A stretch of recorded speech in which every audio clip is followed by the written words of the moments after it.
Irmãos, abramos nossas Bíblias no livro dos Salmos, capítulo 18, verso 30. O caminho de Deus é perfeito, a palavra do Senhor é provada. Ele é escudo para todos os que nele se refugiam. Vamos fazer um destaque nessa primeira frase. O caminho de Deus é perfeito. Vamos ainda ao Salmo 25.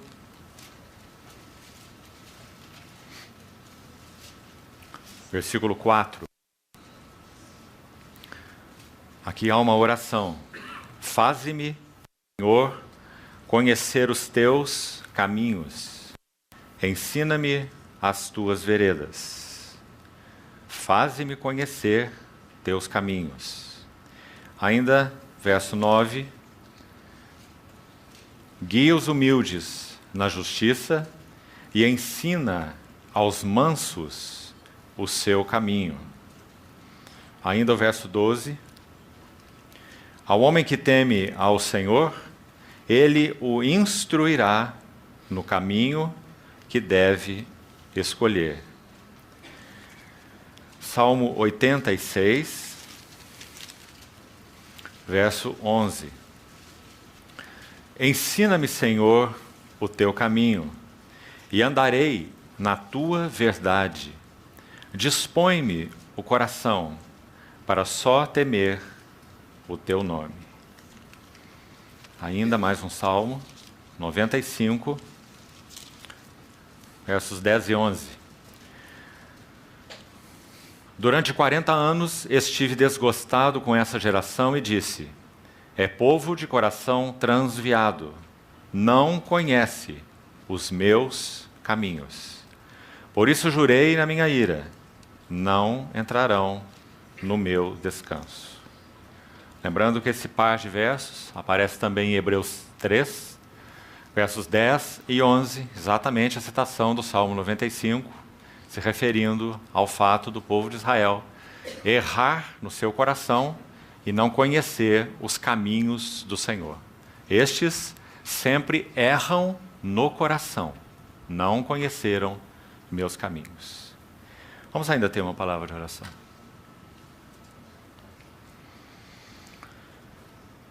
Querido Pai Celestial, somos muito agradecidos, porque consideramos um grande privilégio nos reunirmos no nome do Teu Filho, o Senhor Jesus. Obrigado também por termos Tua santa palavra aberta diante de nossos olhos. Ela realmente é lâmpada para os nossos pés e luz para os nossos caminhos. Por isso nós oramos como salmista, que o Senhor abra os nossos olhos para que possamos conhecer os Teus caminhos e sermos ensinados nas Tuas veredas. Usa esse tempo de comunhão, lançando pelo Teu Espírito profunda luz nos nossos corações, para que sejamos confrontados, alentados, encorajados, advertidos, e tudo aquilo que o Senhor mesmo, por Tua graça, deseja realizar nos nossos corações, nesse tempo de comunhão. Nos entregamos a Ti, Senhor, e esperamos toda provisão de Ti. Em nome de Jesus. Amém. Queridos irmãos, hoje então, com a ajuda do Senhor, damos o primeiro passo de 4, se o Senhor permitir, esse fim de semana prolongado. E o encargo que o Senhor tem depositado no meu coração para esses dias é falar algo sobre o caminho da experiência espiritual. Na verdade, esse encargo já tem permanecido no meu coração há algumas semanas ou meses. Nós tivemos, há 2 ou 3 semanas atrás, um encontro em um outro contexto, onde buscamos estudar inicialmente, não podemos completar pela extensão, os chamados Maskil, ou salmos didáticos.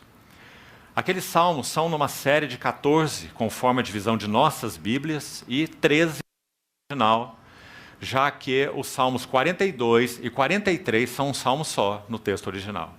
Então, 14 salmos na nossa Bíblia, 14 salmos devido à numeração. O que há de interessante ali foi o assunto então passado, não é nosso assunto para agora, apenas fazendo uma conexão aqui, é que esses chamados masquil, palavra que aparece unicamente nos Salmos e em nenhum outro lugar na Bíblia, tem o sentido de instrução, de prudência, de ser instruído. E aqueles salmos, por isso, são chamados de didáticos, ou salmos de instrução, salmos didáticos. Assim é traduzido na nossa versão em português, masquil, salmo didático. Eles apresentam um caminho de experiência espiritual. Esse é o ponto. Quando nós estudamos aqueles masquil um a um, nós vamos ver que não apenas eles apresentam um caminho de experiência espiritual, mas apresentam um caminho ascendente de experiência espiritual. Sabe, irmãos, isso de muitas maneiras deve nos interessar, por diversos motivos. Se o Senhor permitir, gastaremos tempo, toda a reunião de hoje, fazendo uma necessária introdução para esse tema, que certamente irá nos ajudar, creio assim, espero no Senhor, a sermos checados nesse assunto, particularmente do subjetivismo, no que concerne à experiência espiritual. Todos nós temos muita dificuldade no que concerne a entender bem esse caminho do progresso espiritual, ou da experiência espiritual verdadeira, genuína, que realmente tem sentido, tem conteúdo e consistência diante do Senhor. Porque nós somos, por natureza, extremamente subjetivos e subjetivistas. Então, a grande ajuda que recebemos, naquele primeiro contexto que eu abordava, os masquil, é que nós temos descrito nos Salmos, de uma maneira única, realmente singular, o caminho da experiência espiritual. Interessante que o primeiro Salmo já mostra a primeira base: arrependimento e perdão. Esse é o primeiro passo na jornada e na experiência espiritual. E assim nós temos, como falamos, 14 salmos. E eles passam por vários temas, é claro, já que é um caminho ascendente. Então ele vai falar de arrependimento, perdão, justificação, bem-aventurado o homem cuja iniquidade é perdoada e cujo pecado é coberto. Salmo 32 é o primeiro dos 14 masquil. Então ele prossegue até o Salmo 142 ou 3, se não me engano, o último deles, traçando uma jornada, um caminho ascendente de experiência espiritual, passando inclusive pelo assunto da batalha espiritual. Infelizmente esse é um outro tema em que, de modo geral, nós somos muito pouco conscientes. O que significa na vida cristã a batalha espiritual? Parece que de tantas maneiras, uma geração, de modo geral, hedonista na qual nós estamos mergulhados, nós compreendemos, por isso mesmo, muito pouco do assunto batalha espiritual. Mas a Bíblia é tão clara em abordar muitas facetas da batalha espiritual. Romanos, Coríntios, 2 Coríntios 10, Efésios 6 e outros textos mais. Então, o caminho da experiência espiritual, de acordo com aqueles masquilim ou masquil, os salmos didáticos, passa pelo tema batalha espiritual. Mas, como dissemos, esse não é nosso tema para esses dias. Nós iremos, na verdade, dar um passo para trás do que fizemos nesse contexto anterior, estudando um pouco desses salmos com outros irmãos. Poderíamos dizer que vamos fazer uma introdução a esse assunto dos masquil. Então, estamos andando para trás, ao invés de andar para frente. Mas um andar para trás extremamente necessário. Porque buscaremos entender, usando algumas passagens bíblicas específicas, talvez algo sobre a epístola aos Filipenses, se o Senhor permitir, como a Bíblia é precisa em nos traçar um caminho de experiência espiritual.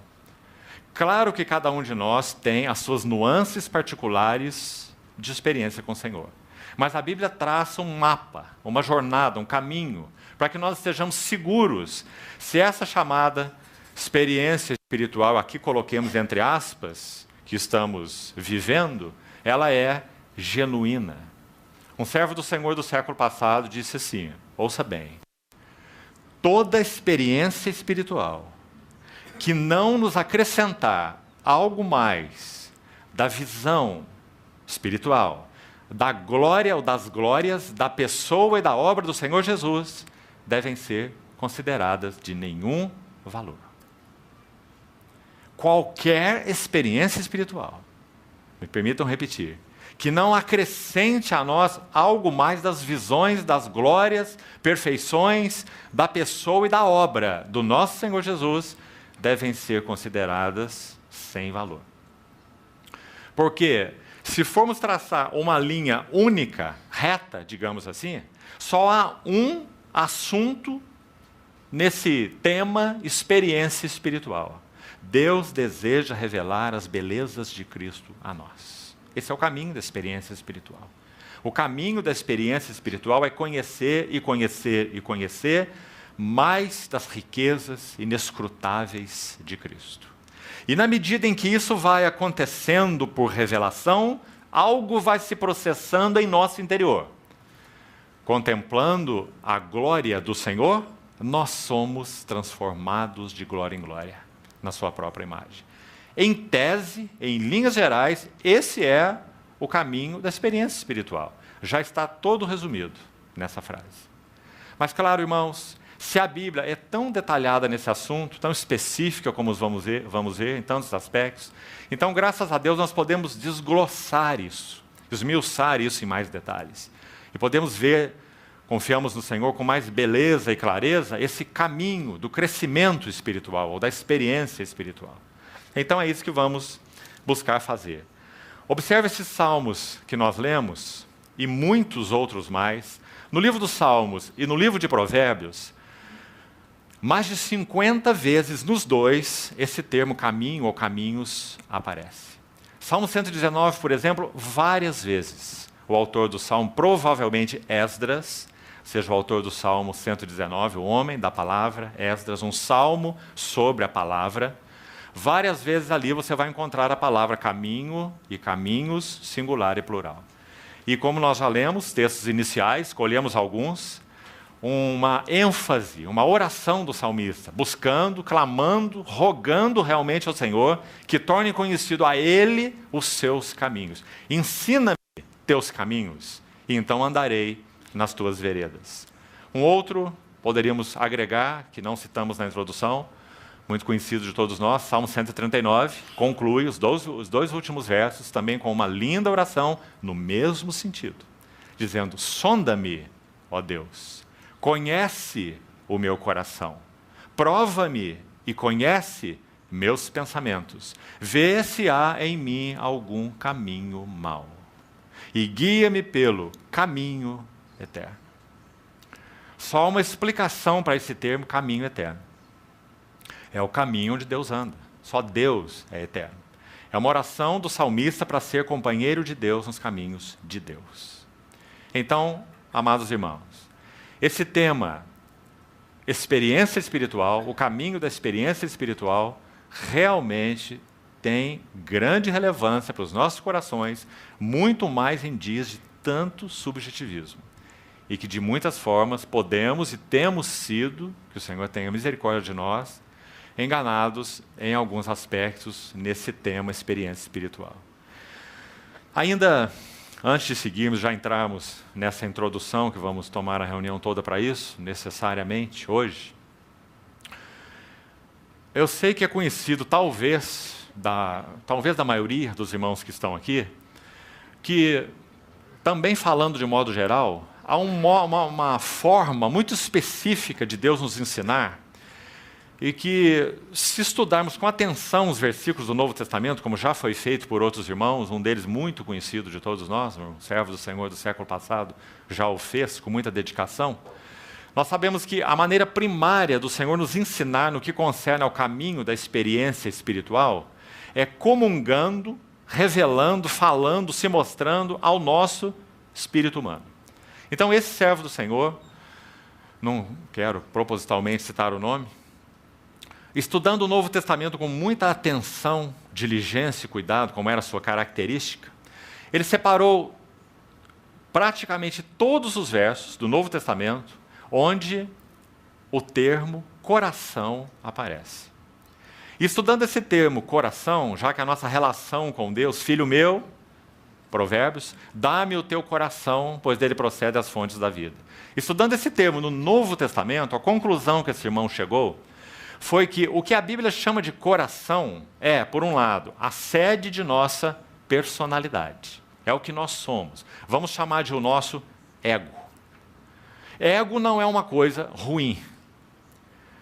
Nós não fomos, Deus não intenciona, pela obra do Espírito Santo, destruir nosso ego. Ele intenciona santificar o nosso ego. Porque se o nosso ego for destruído, nós somos destruídos.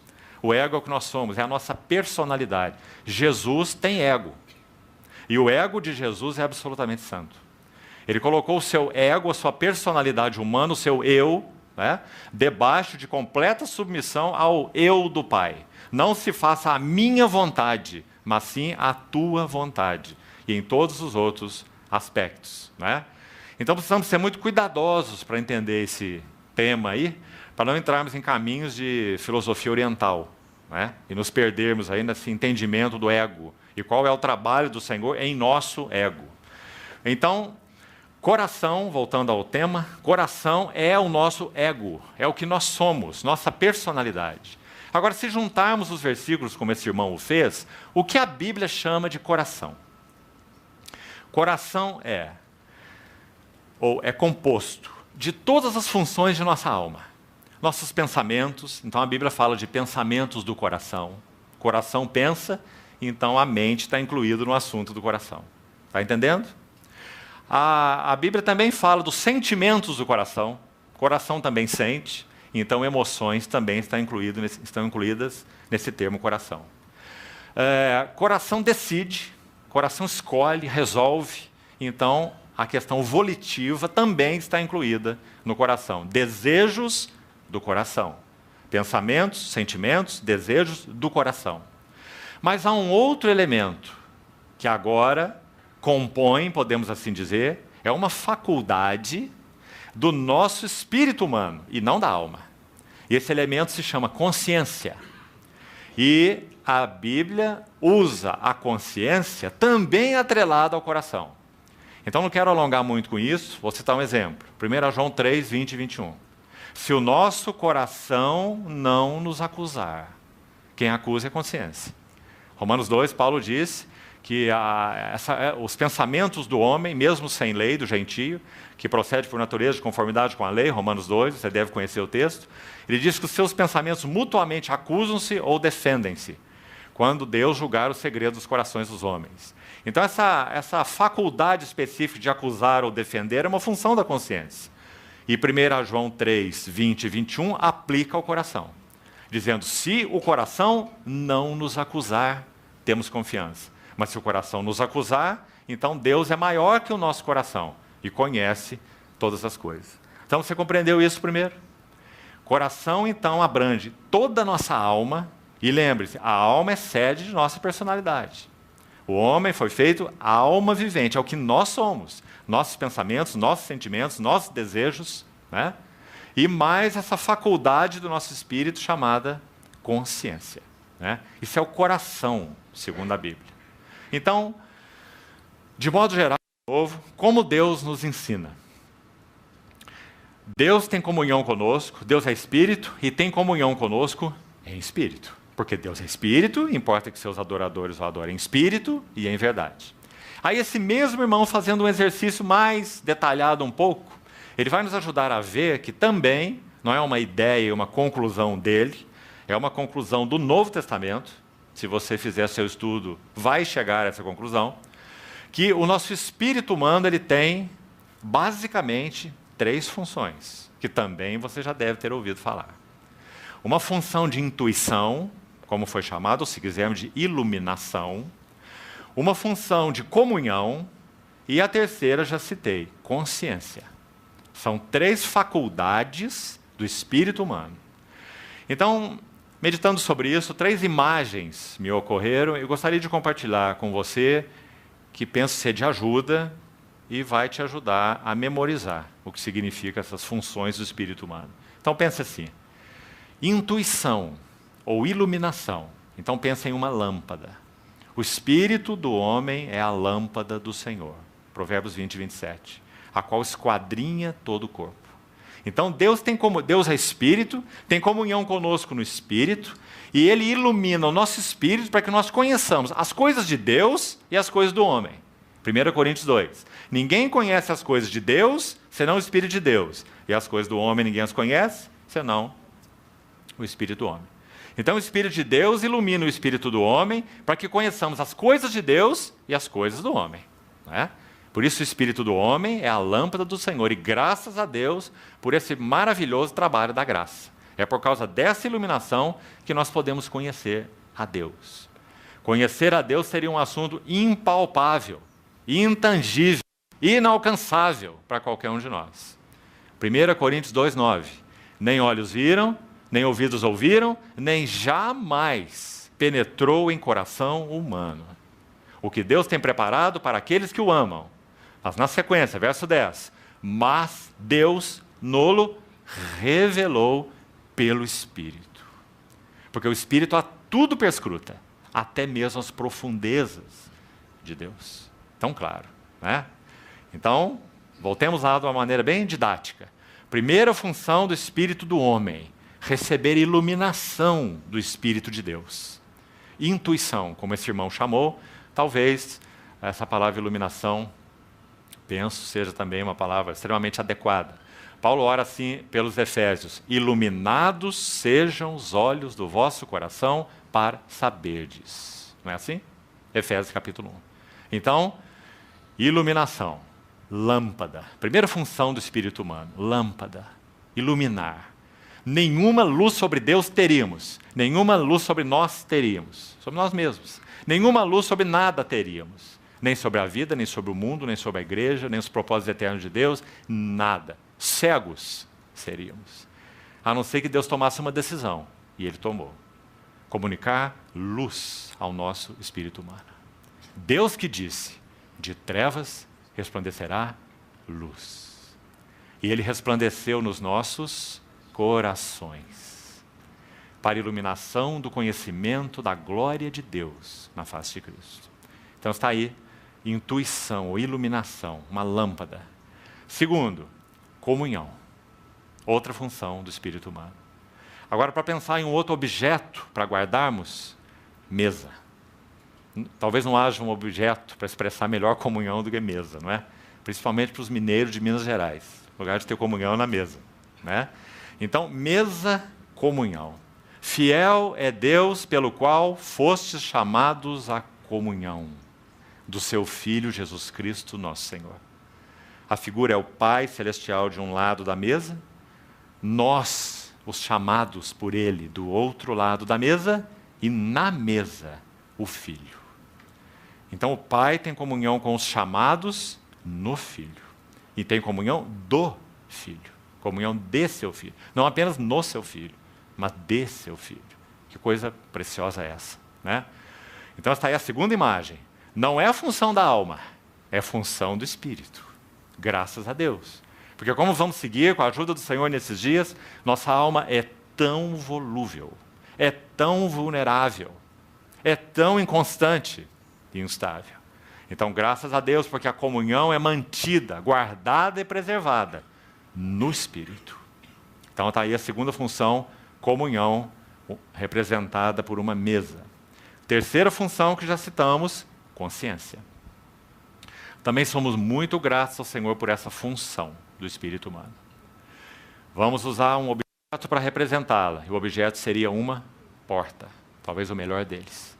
Porque a consciência no espírito humano tem a função de fazer aquele trabalho ali, regular tudo o que quem está aqui dentro quer que entre ou não quer que entre.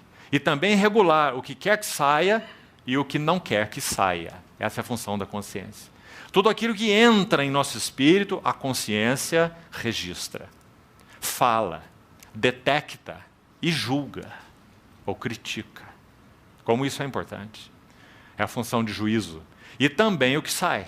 Se sai, por exemplo, de nossas bocas algo inadequado, a nossa consciência, a função, esse órgão, essa faculdade, consciência do nosso espírito humano, irá falar algo a nós. Você não deveria ter falado assim. Você errou. Você não está certo. Essa palavra foi inadequada. Não é? Essa é uma função da consciência. Sabe por quê, irmão? Isso é tão maravilhoso e precioso. Quando o falar de Deus atinge aí a nossa consciência, Nós tentamos muitas vezes, se é o caso, e infelizmente o fazemos muitas vezes, arrazoar com a nossa consciência. Então nós tentamos justificar, nós tentamos de alguma maneira explicar aquilo, mas isso é por causa disso, mas eu falei porque ele também falou, porque isso aconteceu, ou o outro fez, o outro não fez. Nós tentamos driblar a nossa consciência. Mas quando o Espírito Santo fala a nossa consciência, ele não passa primeiro pela nossa mente ou pelos nossos pensamentos. Ele tem um acesso direto à nossa consciência. Isso é uma grande bênção quando ele o faz, né? Mesmo que tentemos driblar a nossa consciência, o Espírito Santo continua tendo um acesso direto à nossa consciência. E quantas vezes ele pleiteia tanto conosco, até que nós cheguemos à conclusão do que ele deseja, né? Então vejam que funções abençoadas, divinas, benditas, né, são essas que o Senhor plantou no nosso espírito. Uma lâmpada para sermos iluminados. Aqueles que andavam em trevas, hoje são filhos da luz. Iluminação para conhecer Deus na face de Cristo. Veja que bênção a mesa de comunhão. Comunhão do seu Filho. O que Deus tem para nos servir nessa mesa é seu Filho. Nós, os chamados que estamos do lado de lá, estamos nos deleitando na comunhão do Filho. Quanto mais nos deleitamos na comunhão do Filho, mais do Filho é formado em nós. Comunhão. Então, basicamente, esse é o caminho da experiência espiritual. Colocamos, inicialmente, você se lembra, em uma frase, né? O caminho da experiência espiritual é conhecermos as riquezas de Cristo e Cristo ser formado em nós. A frase inicial que colocamos. Agora avantajamos um pouquinho mais. O caminho da experiência espiritual passa por Deus se mostrar, se manifestar, falar pelas funções do nosso espírito. Então ele vai iluminar o nosso espírito, ele vai ter comunhão conosco no espírito, e graças ao Senhor, essa comunhão pode e deve ser ininterrupta, permanente, não há por que não ser, a não ser que andemos de modo ofensivo ao Espírito Santo. Não é? Do contrário, é uma comunhão sem trégua, graças ao Senhor, e a consciência, mesma coisa. Então, basicamente, esse é o caminho do Senhor nos ensinar. Agora, nós vamos usar o tempo de hoje, como falávamos no início, buscando dar 4 passos, creio que será possível, e vamos buscar ser bastante objetivos nessa introdução. Ligados, esses 4 passos ligados ao perigo do subjetivismo. Irmãos, por que esse tema de subjetivismo? Deixe-me ilustrar então um pouco a respeito disso. Se você tem sido atento ao falar aí, digamos, mais atual de filósofos e basicamente sociólogos, inclusive psicólogos, você vai se deparar com uma frase se ainda não se deparou. E essa frase é: o mundo pós-verdade. Há 30 anos atrás, nós ouvimos, 20 para 30, nós ouvimos com muita intensidade, na mídia em geral, a frase, o mundo pós-moderno. Né? Essa frase já está muito batida. Agora é o mundo pós-verdade. O que isso significa? Em uma frase, não há verdade absoluta. Há a tua verdade, a minha verdade e a verdade dele. E alguns psicólogos usam a linguagem assim: cada um precisa conhecer a sua verdade. Muito cuidado com essa frase.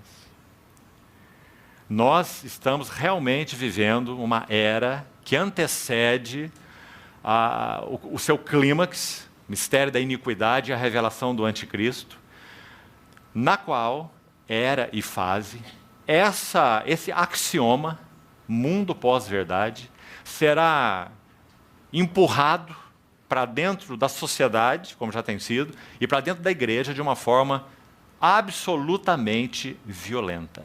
Uma enxurrada. Então, queridos irmãos, só há uma salvaguarda para nós.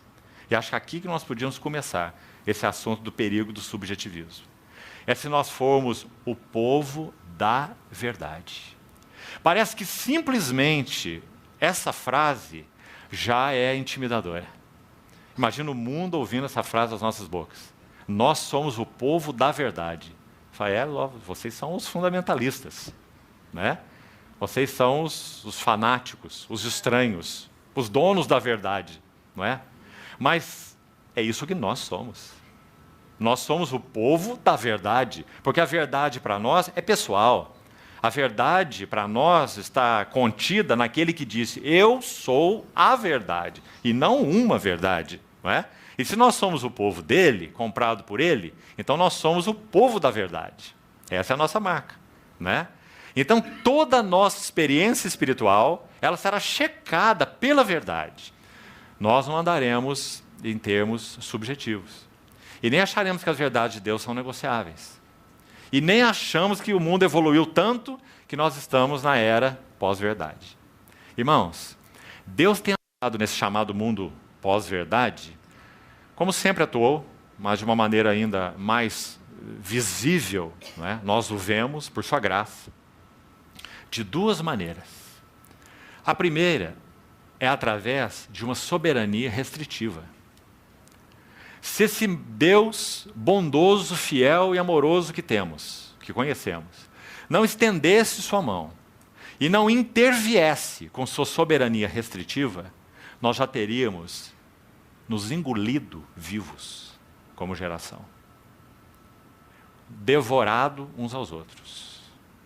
Então Deus intervém com sua soberania restritiva. Ele coloca limites no que o homem é e no que o homem faz. Do contrário, não haveria geração há muitos séculos. A segunda maneira, Deus intervém com a sua soberana graça. Então, por um lado, digamos, sua soberana mão, sua soberania restritiva. Ele diz não e é não, porque ele intervém. Por outro lado, ele intervém com sua soberana graça. E essa sua soberana graça, particularmente, é a sua intervenção na igreja. Agora, queridos irmãos, quando a igreja for retirada, o que será desse mundo chamado pós-verdade? O mistério da iniquidade já opera e aguarda que seja afastado aquele que o detém. Paulo diz aos Tessalonicenses. Então, que era e que hora nós estamos vivendo como igreja do Senhor? Quantos desafios! E como nós precisamos ser o povo da verdade que anda na simplicidade da verdade. E que checa a sua vida, experiências, viver pela verdade. Então, deixe-me citar alguns exemplos para que isso fique mais claro para nós. Primeiro exemplo de subjetivismo. Senhor, nos ajude a checar nossas experiências e nosso coração. Número 1, busca de sensações como evidências da fé. Não estamos interessados em falar de subjetivismo do mundo. Estamos interessados em falar de subjetivismo no cristianismo, para que nós sejamos checados. Então, o primeiro grande desafio que enfrentamos é essa questão de buscar sensações como evidências de fé. Agora, muito interessante que se nós abrirmos nossas Bíblias, vamos fazer isso? Abra, por favor, no livro de Cantares.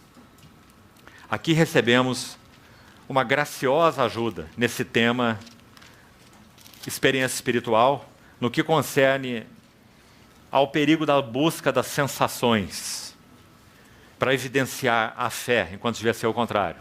É a fé que produz os verdadeiros sentimentos espirituais. Por que seria um erro buscar sensações como evidência da fé? Parece que esse tema é um tema apenas para novos convertidos, né? E talvez alguns de nós pensem que já passaram dessa fase e não tem necessidade mais de buscar sensações como evidências da fé.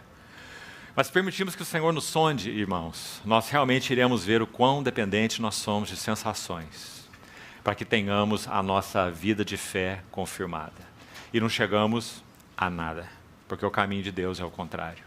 É a genuína fé nos concedendo verdadeira experiência, ou sensações, ou sentimentos espirituais. Veja o livro de Cantares nessa sequência interessante. Olha o capítulo 3. Você sabe que esse é um dos livros mais mal interpretados da Bíblia, né? Alguns acham que ele puramente se refere ao relacionamento matrimonial. É uma posição, de modo geral, de muitos. Outros o interpretam de maneira linda, se referindo ao caminho do crescimento e da experiência espiritual. e concordamos com esses últimos. Não entendemos que esse é um livro apenas de relacionamento matrimonial, mas sim relacionamento de Cristo, da igreja e do crescimento espiritual. Então, apenas uns detalhes sobre ele. Olha o capítulo 3. Essa voz da esposa em direção ao seu esposo. Olha o que ela diz. De noite no meu leito busquei o amado de minha alma. Busquei-o e não o achei. Levantar-me-ei, pois, e rodearei a cidade pelas ruas e pelas praças, buscarei o amado de minha alma. De novo, busquei-o e não o achei. Encontraram-me os guardas que rondavam pela cidade, lhe perguntei, vistes o amado de minha alma? Mal os deixei, encontrei logo o amado da minha alma. Primeiro passo. O amado, nesse livro de Cantares, usa o que podemos chamar de um dispositivo do amor. O que ele quer fazer, se você ler o livro com o mínimo de atenção, é treinar a noiva para um relacionamento mais consistente de amor, de fé, de dependência, de comunhão e de tudo. Ele está treinando essa esposa. Então, no início, ele é tão volúvel, mas quando o livro vai terminando, nós vemos uma esposa muito mais amadurecida.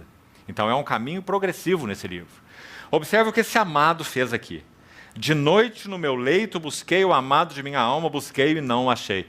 Onde será que esse amado foi? Que ele não estava no seu leito de noite, junto com a sua amada. Não é? Dispositivos do amor. O Senhor, vamos colocar em outras palavras, frequentemente retira de nós o senso da presença dEle. Não a presença dEle, o senso da presença dEle. Para que nós sejamos treinados a viver da fé. E esse é o objetivo de Deus. Agora, nós somos tão viciados, e me permito usar essa expressão, estou usando de propósito, nós somos tão viciados em sensações, que então o trabalho do amado é sério com as nossas almas, para nos desintoxicar das sensações a que estamos tão abençoados. Se sinto assim, ou se sinto assim, se ocorre assim, ou se ocorre assim, então Deus está comigo. Né? Deus retira o senso da sua presença, para que sejamos treinados na vida da fé. Porque a fé não depende em nada de sensações. Por outro lado, e o outro lado só vamos chegar depois, a genuína fé concede genuínos sentimentos espirituais, mas nunca o contrário, nunca. Então, vamos dar um passozinho mais. Olha o capítulo 5, Cântico dos Cânticos mesmo, capítulo 5, verso 6. Basicamente, a mesma ideia. A esposa está lá no seu leito, verso 6, ela diz, abri ao meu amado, mas já ele se retirara e tinha ido embora. A minha alma se derreteu quando antes ele me falou. Busquei-o e não achei. Viu de novo? A mesma. Por que será essa história desse amado estar fugindo e escondendo o tempo todo? Se ele ama a sua amada. Não é? Qual a razão? Essa brincadeira de esconde-esconde. Não é? Chamei-o e ele não me respondeu. Um amado difícil esse. Né? Então os irmãos estão percebendo a maneira do Senhor? Retirar o senso da sua presença, treinando a sua noiva na vida da fé. Olha ainda o capítulo 6, o último passo que vamos dar aqui no livro. Para onde foi o teu amado, a mais formosa entre as mulheres? Que rumo tomou o teu amado e o buscaremos contigo? O coro aí nesse livro está incitando a amada, né? Dizendo que rumo tomou esse que é o amado da tua alma. Onde ele está? Por que ele não fica junto de você e não te mantém com as sensações amorosas? Então está aí um exemplo tão simples, tão lindo, desse treinamento proposital do noivo, para então adequar a amada nessa vida da fé. Agora, abram comigo, por favor, Colossenses, mais um texto, para nos ajudar ainda nesse tema, relacionado à busca de sensações. Olha como Paulo coloca isso na Epístola aos Colossenses. Colossenses capítulo 2. Vamos ler versos 18, também o 19. Colossenses 2. Ninguém se faça árbitro contra vós outros, pretextando humildade e culto dos anjos, baseando-se em visões, enfatuado ou inchado. É a ideia dessa palavra. Inchaço não é um crescimento, não é crescimento, muito menos saudável, não é? É uma doença. Então, enfatuado, sem motivo algum na sua mente carnal. O que Paulo chamou aqui de mente carnal?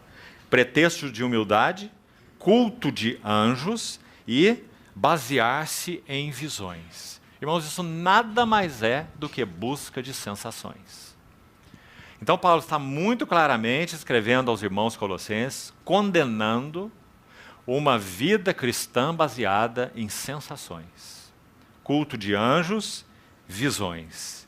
Enfatuado sem motivo nenhum na sua mente carnal.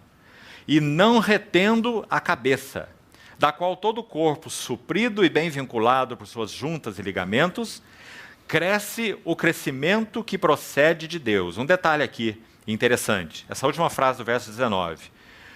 Na verdade, o texto original tem mais a ver com a seguinte tradução: por suas juntas e ligamentos cresce com o aumento de Deus.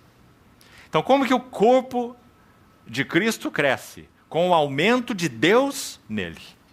Então, esse corpo cresce quando Deus nele aumenta. E quando que Deus nele aumenta? Quando a cabeça é retida. Isso é vida da fé, não é? Não é baseando-se em visões, não é pretexto de humildade. Não é, segundo o verso 18 disse ainda, culto dos anjos, não é? Quanto tipo de sensações. Então, irmãos, busca de sensações como evidência de fé é um caminho de erro. Porque toda a intenção do dedicado, precioso, Espírito Santo, é treinar nossa vida da fé. Então, vamos para o lado positivo desse aspecto, desse primeiro ponto aí, as sensações como evidência de fé. Será então que nós estamos condenados a uma experiência espiritual sem sensações? Será? Será que isso é divino? Será que esse é o caminho de Deus? Graças ao Senhor que não. Mas qual é o equilíbrio disso? Abra, por favor, na primeira epístola de Pedro. Veja que texto rico, irmãos, nesse tópico. 1 Pedro, capítulo 1, verso 6. Vamos iniciar no verso 6.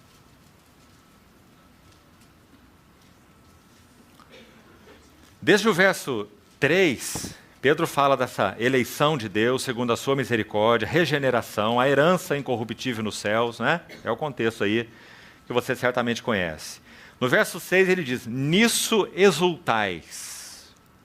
Embora no presente, por breve tempo, se necessário, sejais contristados por várias provações. Os irmãos estão vendo por que o Espírito Santo deseja nos treinar na vida da fé? Esse versículo está começando a deixar claro para nós. É impossível que um cristão viva no mundo sem várias provações, sem vários sofrimentos, de toda sorte. Então, se não formos treinados na vida da fé, nós iremos naufragar na fé, porque iremos buscar sensações como evidências da fé. Então, aqui Pedro coloca o contrário.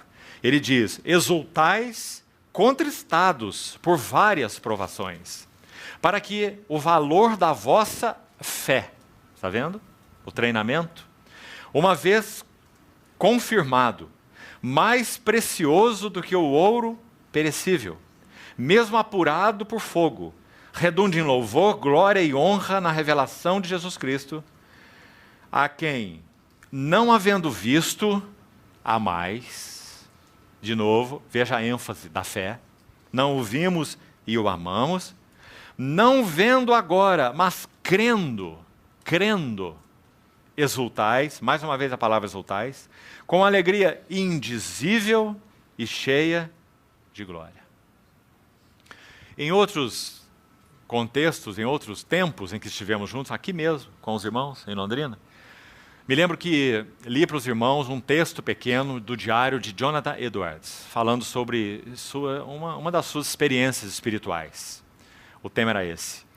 E nessa pequena frase, ele comenta que em 1737, quando caminhava por um bosque em função de sua saúde e tal, ele vai descrevendo assim o relato, e então fala da sua experiência espiritual. Obviamente, uma experiência espiritual genuína. Obviamente, uma experiência espiritual que o tomou de surpresa. Conhecendo esse irmão, aqueles que o conhecem pela sua literatura, sabem que ele não foi aquele bosque buscando sensações espirituais. Ele era um homem de fé e que vivia a vida da fé. E ele descreve o que aconteceu com ele naquele bosque. As sensações, as experiências espirituais derivadas da contemplação de Cristo, derivadas da visão da glória de Cristo. Ele diz que foi tomado por uma visão da glória de Cristo, e ele não explica se essa visão foi física, muito provavelmente não, mas sim visão espiritual. Tomado por uma contemplação, uma visão, um vislumbre da glória de Cristo de tal maneira, que então ele disse que por cerca, ele diz, não posso precisar quanto tempo isso durou, mas talvez cerca de 1 hora. E na maioria desse tempo, eu estava imerso em copiosas lágrimas. Assim ele descreve. Agora, se você não conhece essas coisas sobre Jonathan Edwards, você se espanta. Porque ele era um homem extremamente racional. Ele é conhecido ainda hoje como o maior filósofo dos Estados Unidos. Não houve ninguém maior que ele até hoje. Esse irmão precioso em Cristo, Jonathan Edwards. Um intelectual ele era. E ele vai descrever algo das suas experiências espirituais no seu diário íntimo. Posteriormente, esse diário foi divulgado. Não é? Então você vê a relação entre uma coisa e outra. O que Pedro quis dizer com essas palavras que nós lemos, senão isso que Eduardo experimentou? No qual, não vendo agora, mas crendo, exultais, com uma alegria indizível e cheia de glória. Será que significa isso? Se temos tido a bênção de conhecer o que isso significa, então nós sabemos. Queridos irmãos, para citar um outro irmão, George Whitefield, outro que viveu na mesma época, um maravilhoso servo do Senhor. Pregou o evangelho de muitas maneiras, para muitas classes de pessoas. Se preocupava muito com a verdade da fé, a fé e a verdade. E certa vez, preocupado com a frieza de alguns, ele disse assim, George Whitefield, nós cristãos precisamos de mais do que um Cristo crido. Também precisamos de um Cristo sentido. Que frase preciosa. Todos nós temos essa necessidade. A vida cristã não é monótona, enfadonha, sem gozo, prazer, alegria. Muito pelo contrário. A descrição dela nas palavras de Pedro é alegria indizível e cheia de glória. Agora, irmãos, precisamos nos checar. Quanto dessa alegria indizível temos experimentado? Lá no quarto secreto. Lá, quem sabe, como George Miller, Dwight Moody, andando pela calçada e experimentando um impacto da presença de Deus, quase que devastador. Quanto nós temos experimentado do significado desse gozo indizível e cheio de glória. Nós não o buscamos, nós o temos por concessão. Porque nosso desejo é conhecer Cristo, na intimidade, na palavra, na comunhão. O gozo é a consequência. Então, 2 vezes Pedro usa a expressão exultai. Não é uma expressão qualquer. Quando estudávamos os masquil, o primeiro deles é o Salmo 32, o Salmo de perdão. E lindo salmo. Bem-aventurado o homem cuja iniquidade é perdoada. O salmo conclui dizendo assim, alegrai-vos, ó justos, regozijai-vos e exultai os que são retos de coração. Alegrai-vos, no mesmo versículo, regozijai-vos e exultai. Regozijar, no texto lá, hebraico, do Salmo 32, se refere a um brado de alegria. Regozijai. Mas quando ele diz exultai, aquela palavra lá, no último verso do Salmo 32, é muito interessante. ela se refere a um pulo de alegria, um salto de alegria. Exultai, ó retos de coração.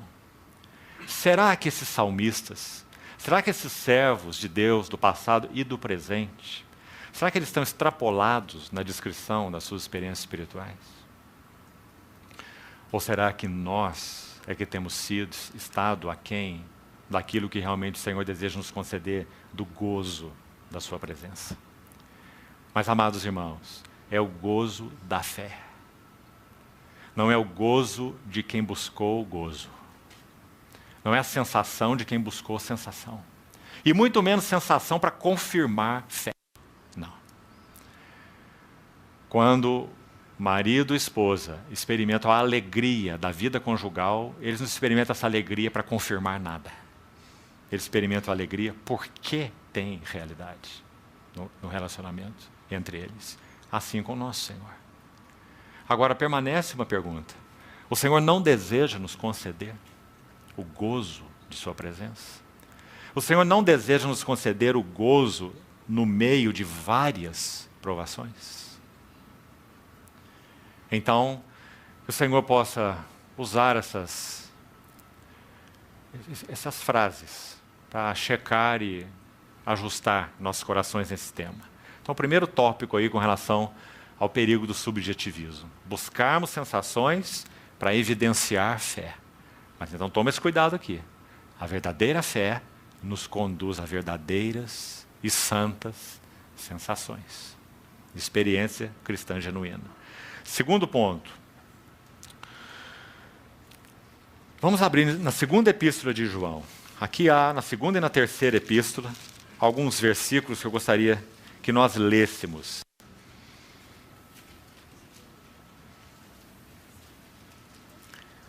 Para buscarmos um segundo ponto que pode ser de ajuda para nós aqui.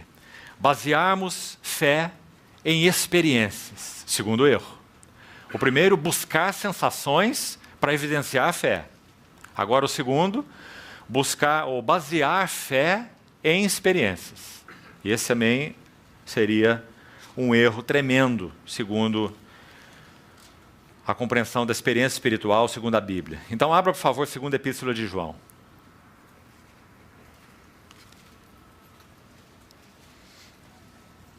Nós estamos falando do mundo pós-verdade, então escute o que João tem a nos dizer, nesses poucos versículos que introduzem essa epístola.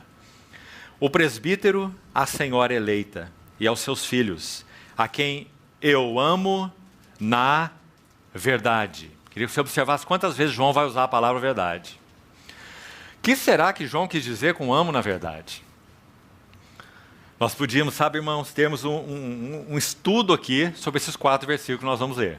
Para essa noite, só esses 4 versículos. Que lindos eles são. João está falando que não é um amor de emoção, não é um amor subjetivo, não é um amor de simpatia, não é um amor de empatia, não é um amor porque gosto dessa característica ou daquela outra, daquele fulano ou daquele ciclano. Está compreendendo isso tudo? Quanto do nosso relacionamento é baseado nessas coisas, que são totalmente espúrias, uma areia movediça. Mas João não faz referência a nenhuma delas. Ele diz, meus filhos eu amo na verdade. Essa era a base sobre a qual João amava. Qual é a base sobre a qual nós amamos uns aos outros? Nós amamos uns aos outros na verdade. Qual é a verdade? Cristo nos amou e se entregou a si mesmo por nós. E nós pertencemos a Ele, pertencemos uns aos outros. Nós não nos amamos com base em afinidades, nem em simpatias, nem em características de personalidade, nem em nada. Se fazemos, erramos. Violamos a lei do amor na casa de Deus. Então, meus filhos a quem eu amo na verdade. E não somente eu, mas também todos que conhecem a verdade. Esse é o apóstolo da verdade, não é? Você sabe que João usa a palavra verdade no evangelho dele, no evangelho, apenas no evangelho, se não me engano, 25 vezes. Não somente eu, repetindo, mas todos que conhecem a verdade, por causa da verdade, que permanece em nós e conosco estará para sempre, está vendo? Nós somos o povo da verdade. Nós possuímos a verdade, e a verdade nos possui. Não é? Verso 3. A graça, a misericórdia e a paz da parte de Deus Pai e de Jesus Cristo, o Filho do Pai, serão conosco. Como, irmãos, serão conosco? Graça, misericórdia, paz serão conosco como? Em verdade e amor. Os irmãos estão vendo? Verso 4. Fiquei sobremodo alegre em ter encontrado dentre os teus filhos os que andam na verdade. Parece que João não sabe falar outra coisa, só a verdade. Os irmãos estão vendo?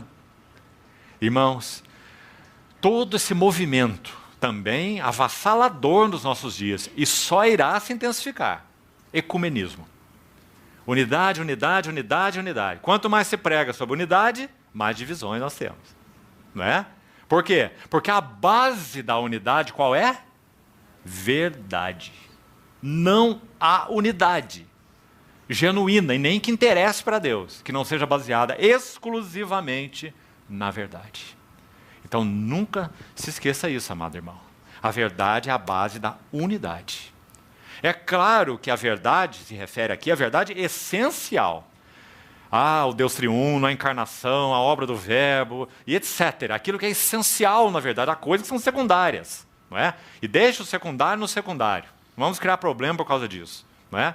Mas se não houver uma base sólida da verdade com V maiúsculo, em Cristo e bíblica, revelada, sobre a qual nós temos comunhão, então não temos comunhão nenhuma. Nós temos relacionamento baseado em alguma coisa que não é a verdade. E nem temos unidade bíblica, porque a unidade bíblica é um subproduto da verdade. Por isso Paulo em Efésios 4 vai dizer, preservando a unidade do Espírito no vínculo da paz. Né? Como podemos preservá-la? Guardando a verdade. Então aqui está João, com essas palavras tão lindas, com ênfase na verdade, andar na verdade, conhecer a verdade, por causa da verdade, um amor na verdade. Né? Agora, veja como ele inicia a terceira epístola. Logo em seguida aí, 3 João. O presbítero ao amado Gaio, a quem eu amo na verdade. A mesma expressão repetida agora para a pessoa de Gaio. Né? Eu o amo na verdade. Amado, acima de tudo faço votos por tua prosperidade e saúde, assim como é próspera a tua alma. Pois fiquei sobremodo alegre pela vinda de irmãos e pelo seu testemunho da tua verdade. Em que sentido? Gaio tinha uma verdade particular que era só dele? Claro que não. João está dizendo que aqueles irmãos deram testemunho de que Gaio era um homem da verdade. Né? Como tu andas na verdade. Não tenho maior alegria do que esta, a de ouvir que meus filhos andam na verdade. Por isso, de novo, Efésios 4. Seguindo a verdade em amor, cresçamos em tudo, naquele que é o cabeça. Né? Então, aí está.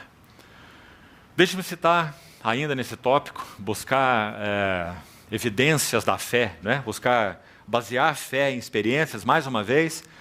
O servo do Senhor que já citei no início também do século passado. Ele escreve algo no seu livro, num dos seus livros, muito interessante, que acho que é de muita ajuda para nós. Espero que você guarde isso para sempre.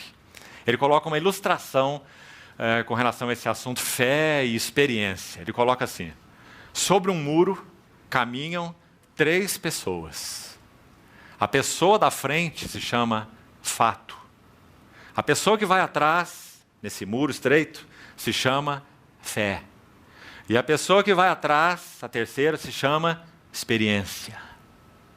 Enquanto a fé, que é a pessoa do meio, mantém os seus olhos fixos no fato, que é a pessoa que vai à frente, tudo vai bem. Quando a fé volta os seus olhos para olhar a experiência, ela cai do muro. Porque ninguém caminha olhando para trás em cima de um muro. Não é? Fato, fé, experiência. Toda experiência espiritual genuína é resultado de fé no fato eterno. Irmão, exemplo, Romanos 6. O inimigo de Deus e a nossa carne vão usar muitas maneiras para tentar nos convencer que nós não morremos com Cristo. Compreende? Olha como você está irritado. Quase todo dia você arruma uma briguinha. Você está muito vivo. Você não morreu com Cristo. Olha a sua experiência. Compreendeu? O que você vai responder? Um outro servo do Senhor, também do século passado, um outro irmão ainda, estava vivendo um tempo de uma esterilidade ministerial enorme. Agora, o que ele chamou de esterilidade ministerial era o seguinte: ele conhecia a Bíblia inteira, dava aulas bíblicas e disse que ele poderia pregar sobre qualquer livro da Bíblia, sem nenhum esboço, colocando as suas ideias centrais, a sua carga de cada um dos 66 livros da Bíblia. Esse era o irmão que disse que estava vivendo esterilidade espiritual no seu ministério. E estava mesmo. Então o que ele fez? Ele disse para sua esposa: eu vou para o meu quarto e você não me chame, não me incomode por nada. Eu vou ficar lá, eu tenho que chegar a uma decisão diante de Deus. Porque meu ministério, meu serviço ao Senhor é tão estéril. E sabe o que aconteceu naquele quarto?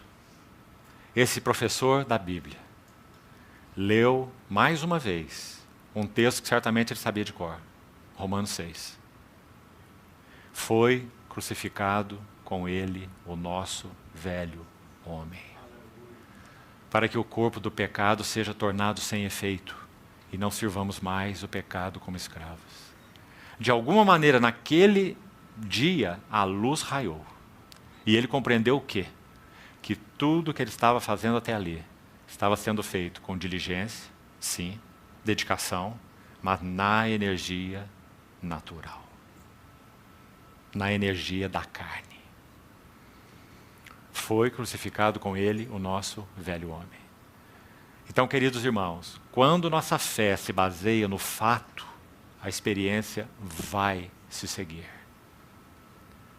Nós afirmamos a fé no fato contra a experiência. Porque o fato de Deus é imutável. Então, o que nos resta nesse assunto da experiência espiritual? Basearmos a nossa fé no fato. Se a nossa fé não é baseada em experiência, a verdadeira fé, assim como falávamos no primeiro tópico também, produz genuína experiência. Aqui quero lembrar uma outra frase de um outro irmão, muito linda, um servo do Senhor de imenso fervor, também do século XX. Ele disse assim: quando as verdades de Deus não passam pelo filtro de lágrima dos nossos olhos, tem pouco proveito para o nosso coração. O que ele quis dizer? Que, embora os fatos de Deus permanecem fatos sempre, graças a Deus por isso, há necessidade de que a nossa fé abarque, se aproprie do fato. E quando nossa fé se apropria do fato, resultado, sentimentos genuinamente espirituais. Então a palavra de Deus realmente toca o nosso coração, as verdades de Deus nos comovem, nós nos deleitamos nelas, nós podemos dizer: o Senhor fala conosco pessoalmente, intimamente, né? Então, não erremos também nesse segundo aspecto pelo lado oposto. A verdadeira fé, sim, produz experiência espiritual, mas a fé não é apoiada em experiência espiritual, né? Sustentada por experiência espiritual. Vamos ao último texto nesse tópico e vamos partindo para o final. Isaías 50. Esse é um rico capítulo sobre o servo do Senhor, nosso Senhor Jesus. Verso 10 diz assim: quem há entre vós que tema ao Senhor e que ouça a voz do seu servo? Ele andou em trevas sem nenhuma luz, e ainda assim confiou em o nome do Senhor e se firmou sobre o seu Deus.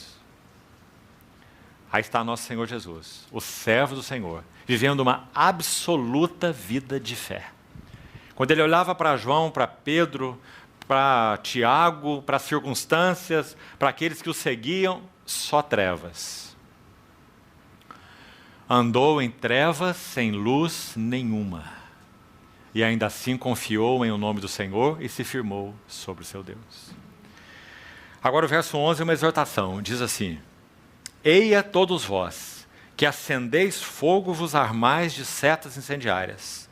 Andai entre as labaredas do vosso fogo, e entre as setas que acendestes. De mim é que vos sobrevirá isto, e em tormentas vos deitareis. Está se referindo ao povo que buscava um caminho de escape aí por si mesmo, né? Ao invés de ouvir a voz do Senhor, se arrepender e se voltar para o Senhor, eles buscavam um caminho aberto por si mesmos, pelas suas tochas, ou setas incendiárias. Então o Senhor diz: vocês acenderam esse fogo, nesse fogo vocês vão perecer. Então, mais uma vez, a ênfase da vida da fé. E que maravilhoso é que esse texto, desde o verso 4, vem falando do nosso Senhor Jesus. Podemos dizer, açoitado e firme na fé. Cuspido, esbofeteado, arrancaram suas barbas, está tudo aí no texto. E firme na fé. Andou em trevas, sem luz nenhuma. E ainda assim confiou em o nome do Senhor. Terceiro ponto, já estamos indo para a conclusão. Busca de sinais visíveis, mais um assunto sério na questão de subjetivismo. Vamos examinar rapidamente 2 Coríntios, capítulo 4 e alguns versos do capítulo 5. Busca de sinais externos, sinais visíveis.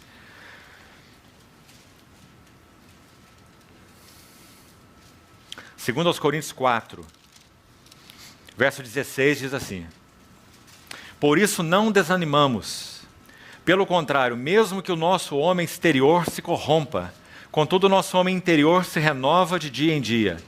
Porque a nossa leve e momentânea tribulação produz para nós eterno peso de glória, acima de toda comparação. Olhe com atenção esse verso 18. Não atentando nós nas coisas que se veem, mas nas que se não veem. Porque as que se veem são temporais, e as que se não veem são eternas.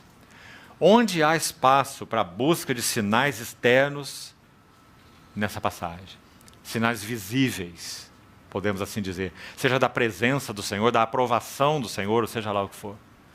Então, caminho de subjetivismo, mais uma vez. Busca de sinais visíveis, busca de sinais externos.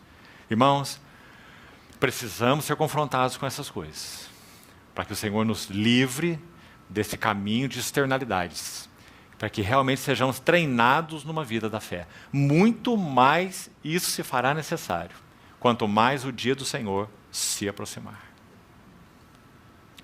Ainda aí no capítulo 5, avançando um pouquinho, diz assim, vamos ver o 6,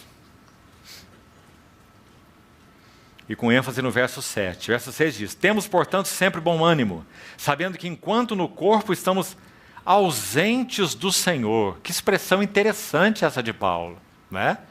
Um homem cheio da presença do Senhor, um homem que andava diante da face do Senhor, né? Está dizendo, enquanto neste corpo estamos ausentes do Senhor. Claro, ele está falando dessa plenitude que viria quando plenamente na presença do Senhor, né?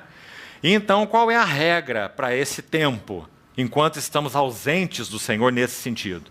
Verso 7.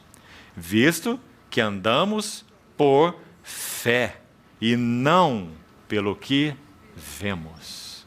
E aqui, ainda nesse tópico, acho que seria importante abrirmos também. Abre Hebreus 11, por favor.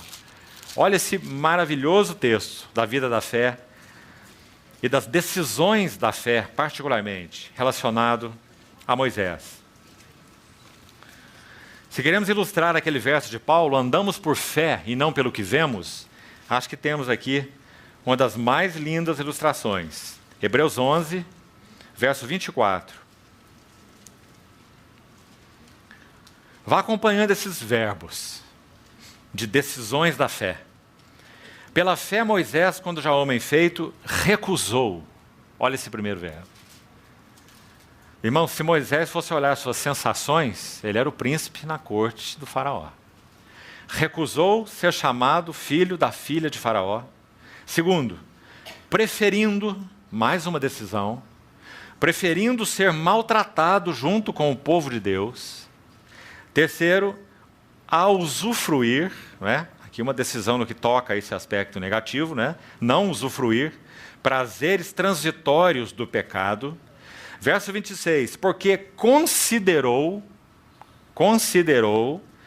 o opróbrio de Cristo por maiores riquezas do que os tesouros do Egito, porque contemplava, está vendo? Se você colocar esses verbos em sequência, olha que linda sequência. Recusou, preferiu, considerou, contemplou, ou contemplava o galardão, pela fé abandonou o Egito, não ficando amedrontado com a cólera do rei, e assim conclui, antes permaneceu, é o último verbo, firme, como quem vê aquele que é invisível, não atentando nós nas coisas que se veem, porque as que se veem são temporais, e as que se não veem são eternas. Não é? Então, uma ilustração muito linda dessa questão de busca de sinais externos, como evidência de fé. Isso é um caminho de subjetivismo. Isso nos leva a naufragar na fé. E por último, então, aí concluímos. Mais uma marca do subjetivismo. E essa é terrível, amados irmãos. Profunda introspecção. Irmãos, estamos vivendo dias, particularmente, em que talvez esse assunto da introspecção nunca assolou tanto a vida da igreja. E sabe um dos motivos, me permitam dizer, às vezes me sinto, de certa forma, até constrangido em falar essas coisas, mas não consigo evitar. A psicologia acadêmica tem provocado um dano imenso na igreja de Deus e conduzido cristãos a profunda introspecção. Porque esse é o trabalho em si da psicologia acadêmica. Não estou falando de psicologia bíblica, não estou falando de outros assuntos. Estou falando da psicologia em si, a psicologia acadêmica. Ela tem feito um dano tremendo na igreja de Deus. E criado cristãos introspectivos, que olham para si o tempo todo, que cuidam de si o tempo todo, que medem a sua temperatura espiritual o tempo todo. Parece que na grande maioria dos cristãos andam com o seu termômetro debaixo do braço. E o dia todo eles estão tirando sua temperatura, como eu estou ou como eu não estou, espiritualmente falando. Né? Introspecção. Um servo do Senhor disse assim, a introspecção é a pior doença espiritual. E nós vamos encerrar falando um pouquinho sobre isso e concluindo. Rapidamente, para também não alongarmos demais. Escute com atenção. Fé é essencialmente um ato de olhar para fora de si. Nunca é um ato de olhar para dentro de si. Fé é um ato de olhar para fora de si. Exemplo, talvez o mais lindo nas Escrituras, sem dúvida. Números 21, João 3, porque eles são paralelos. Em Números 21, o povo falou contra o Senhor e contra Moisés, mais uma vez, das 10 vezes, essa é uma delas, murmurou contra o Senhor, murmurou contra Moisés, e naquela situação o Senhor enviou ao povo, como juízo, serpentes abrasadoras, que picavam o povo e vários morreram. Então, o povo clamou, né, a Moisés, pediu a Moisés que intercedesse por eles, Moisés orou ao Senhor, e o Senhor tomou uma atitude que é extremamente interessante. Porque se foi ele que enviou, qual era a dificuldade do Senhor retirar as serpentes que ele enviou? Nenhuma. Mas ele não fez isso. O que ele fez? Levante uma haste, uma serpente de bronze sobre uma haste. Coloque-a numa haste. E todo o mordido, o envenenado, já que eram serpentes venenosas, todo esse mordido que olhar para a serpente de bronze, ficaria curado. Não retirou as serpentes. Proveu uma serpente de bronze, para que eles olhassem para aquela serpente. Se eles fossem picados e as serpentes eram venenosas, e eles olhassem para essa picada, para essa dor, para esse veneno, para essa necrose, assim eles morreriam. Certo? Estariam olhando para si próprios e para o que aquela serpente causou. Mas se eles olhassem para a provisão de Deus, a serpente de bronze, aquele veneno não teria nenhum efeito neles. Nosso Senhor vai usar essa figura para falar de fé. Assim como Moisés levantou a serpente no deserto Importa que o Filho do Homem seja levantado, para que todo que nele crê tenha vida eterna. Não é maravilhoso, amados irmãos? Então o que é fé? É olhar para si? É se auto-investigar? É medir a temperatura espiritual? É saber o quanto você está se tornando mais santo? Crescendo? Quanto mais de Cristo está sendo formado em você? Que o Senhor nos ajude, irmãos.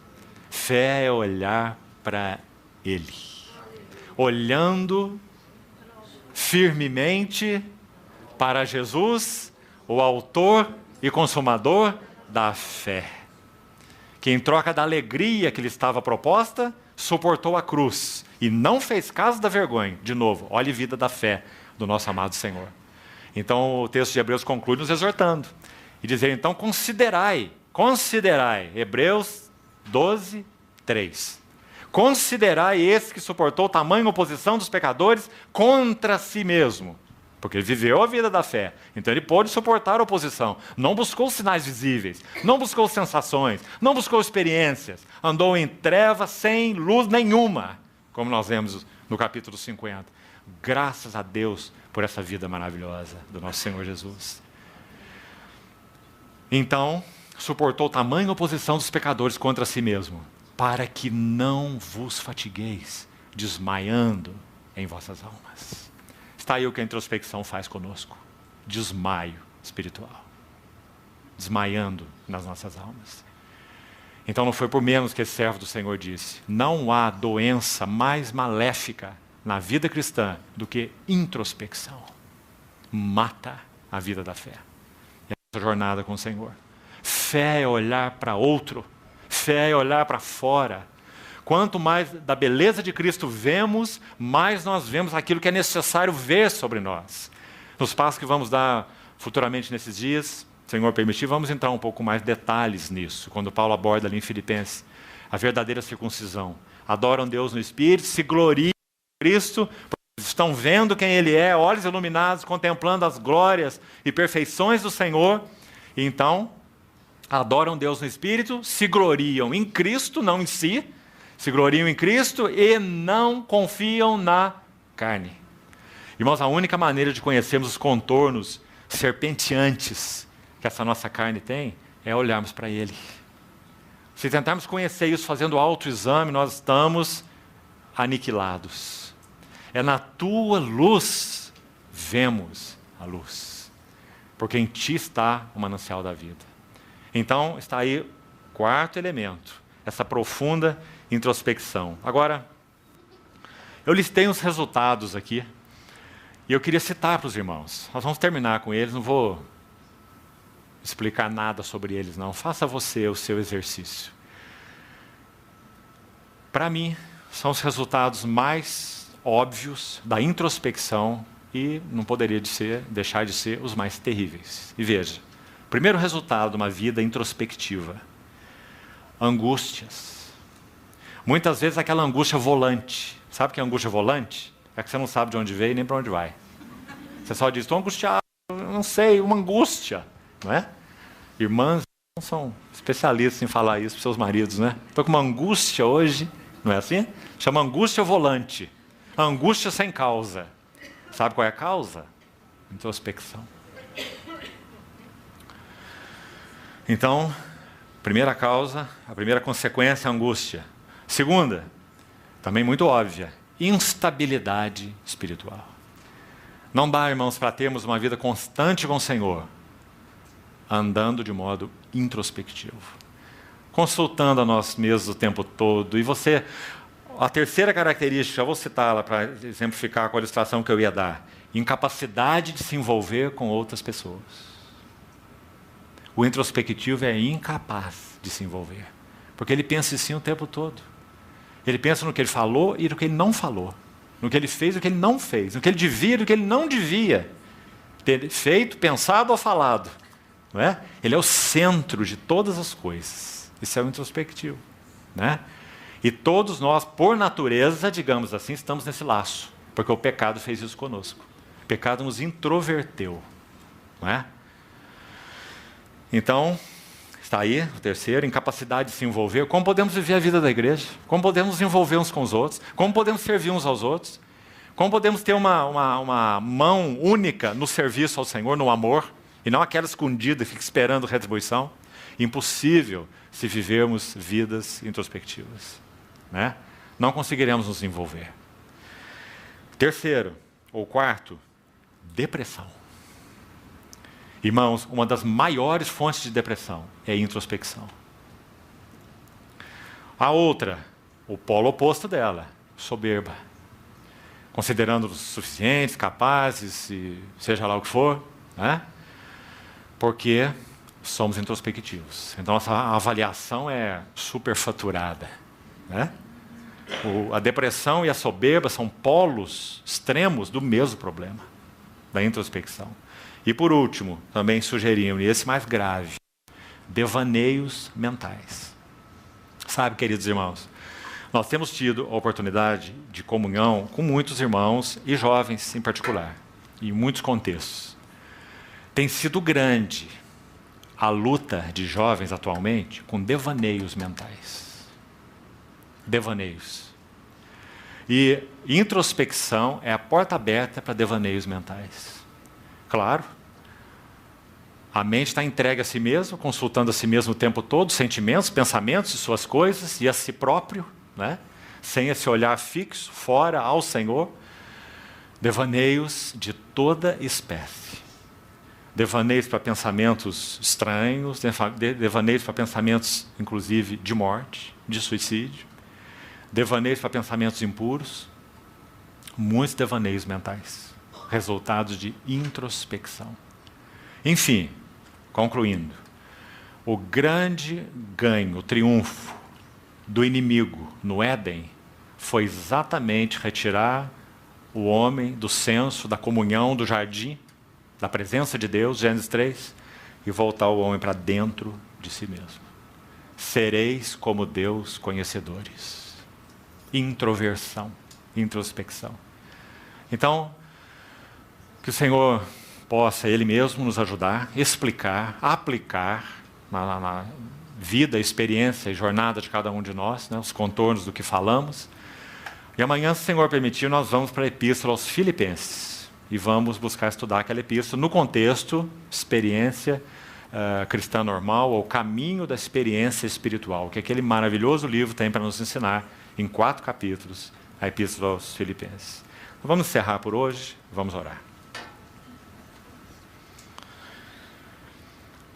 Senhor, nós entregamos a Ti com confiança, uma vez mais, as nossas vidas, o nosso coração, os nossos pensamentos, nossos sentimentos, e pedimos ao Senhor que faça esse trabalho tão único, santo, divino, que só o Senhor pode, aplicar a Tua palavra como uma adaga afiada de 2 gumes dentro de nós, separando aquilo que precisa ser separado, o terreno do celestial, a carne do espírito.